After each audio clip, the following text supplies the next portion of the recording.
Hey everybody, so last night I saw Rambo Last Blood, directed by Adrian Grunberg, starring Sylvester Stallone, Paz Vaga, Oscar Yonada, and Yvette Monreal.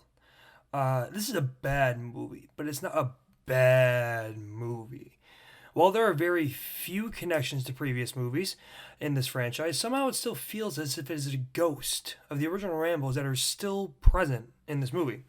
It barely focuses on the PTSD aspect that followed the others, but it moves into more of a familial PTSD aspect, which I think is an interesting spin on the themes of the originals. Now let's get into the specifics. There are times where lines in this movie are clearly ADR'd or redubbed in the studio to cover Sylvester Stallone's speech patterns. Some basic royalty-free sounds pulled off the internet, looking at you, every car door that got closed in this movie, some horrendous driving sequence green screen CGI, and some really awful acting from everybody in the cast. The shots are consistently too close to the actors, with panning shots that feel nauseating at times. The script is weak, and really nothing stands out as impressive, moving, or really memorable at all. The story is pushed along like a car with a flat tire. It is being pushed in directions that are necessary for the plot to happen without explaining who these people are and really what the hell is going on in this story. Finally, for the action, which is the reason why everybody's seeing this movie, right? There was some fun action in the end. Keep in mind, end of the movie, third act. The rest of the movie, not that much.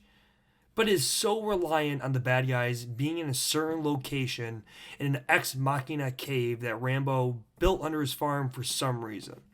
It's all just plot contrivances to make things happen, and while there is seemingly some cool practical effects going on, like classic Rambo Grindhouse style, the camera does not stay on the shot long enough for the audience to grimace or get any sense of enjoyment out of the kills that are happening on screen.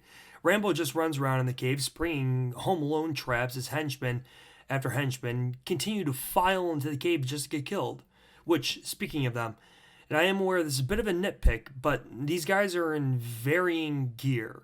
Some are down there in tactical gear, but holding shotguns, and there are guys wearing dress shirts, gold chains with their hair slicked back that are carrying fully automatic AR-15s. It just doesn't make any sense to me. The action is quick cut. It doesn't, like I said, it doesn't really stay on anything for a considerable amount of time, so you can see what the hell happened to the guy or tell what the hell's going on.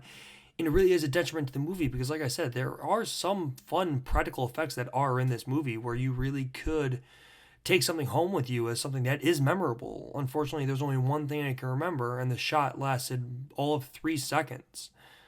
When I sat down and started writing this review for Rambo Last Blood, I was thinking very positively about the movie.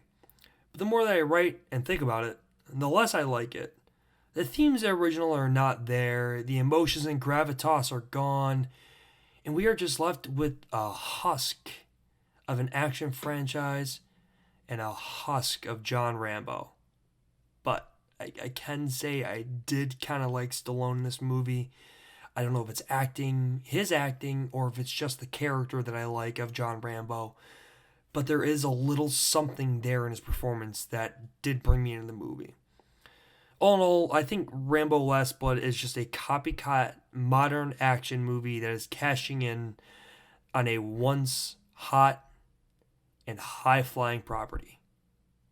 I'm going to give Rambo Last Blood a 6.2 out of 10.